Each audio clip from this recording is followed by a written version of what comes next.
менде ошол экинде ситуация болгон что бир мындай бажыр кылмап келе бир келинди зотуктап койгон. Вакансиядан өтүп бараткандачы. Анан ал келин унчалмаптыр да ошо анча бир жыл. Баягы документин текшериши менен зордуктап койгон. Кыргызстандан чет өлкөгө иш издеп кетип жаткан аялдардын саны жылдан жылга өсүп жатканы эл аралык миграция уюмунун жылдык отчетунда айтылды. Анда былтыр жыл ортосунда дүйнө жүзүндө 540 000 мигрант катталса, алардын 55% аялдар экени көрсөтүлгөн. Ошол эле учурда эксплуатация, психологиялык басым, адам сатуу жана сексуалдык мажбурлоо сыяктуу коркунучтарга кабылгандардын көбү дагы аялдар экени айтылат. Бул Кудайдын куттуу күнү дейин, эми чиризим болуп аткан эле көрүнүш да. 5-10 тыйын топтоп алып аны кийиндирген күндөр болот, тамак ашын алып берген күндөр болот. Уюмдун отчетунда мигрант аялдар мекенине кайткандан кийин да бир катар көйгөйлөргө туш болору белгиленет. Бул багытта системдүү колдоо жетишсиз болуп, реинтеграциялоо программалары жок экени айтылат. Ассалому алейкум, урматтуу президент Садыр Жапаров Кожоевич, урматтуу ККМдин төрагасы Камчет Кашип Кыдыршаевич, урматтуу кыргыз журтум. Мен дагы бир жолу кечирим сураймын, Алланын ыраазылыгы үчүн.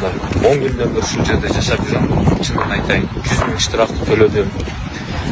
2025 жылдын 13 июнда камакка алынганмын, 3 ай камалдым.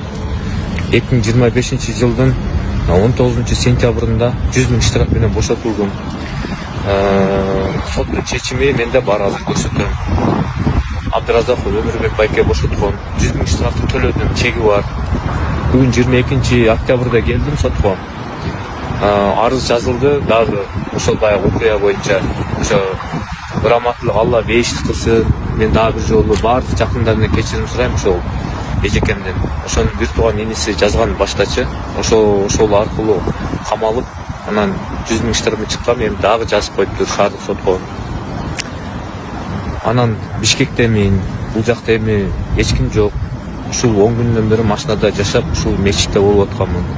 Анан соттун чечиминин күчүнө киргенден кийин мен чет өлкөгө чыгып, ошол жакта шоро сатып иштечүмүн, Казакстандын Алматыда. Тиричилик кылып, ата-энеме жардам берип, өзүмдүн муктаждыгымды чечейин деп мен баардыгын түшүндүм. Дагы бир жолу кечирим сураймын. Экинчи кайталанбайт. Жакшынакай болуп жүрөмүн. Адам өлтүрүп, бир жаман иш кылган жокмун. Бир жаңылып калдым. Дагы бир жолу кечирим сурайм. Ушунун мыйзамдуулугун карап бериңиз, Ташип мырза. Апам ыйлап атат. Анан камакка алышың мүмкүн деп койду да. Же күчүмдө калтырат, шаардык сот чечет деп койду. Эгер камакка алына турган болсом, апам эмне болот билбейм. Ошо кечирип коюңуздар суранат элем. Мен ушул азыр мен ушул жерден алып кетишим мүмкүн мени. Билбейм.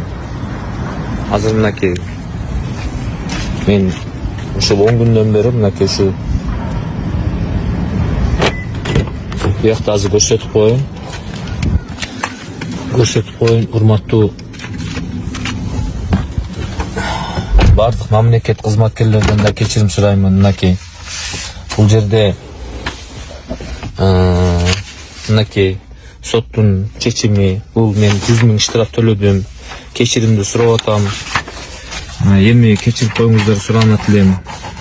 Ошол эч кимге мен жамандыгым деле жок болчу, жаңылбашак, мүдүрүлбөс туяк болбойт экен. Ошол урмат кыргыз элим. Ушул жерден эми бул жерде камералар деле билбейм болсо керек, бар экен. Кармап кетсе камакка асып ушул жерден алып кетиши мүмкүн. Ошол азыр апам чалып ыйлап атат, эмне болдуң балам деп. Суранам, кечирип коюңуздарчы.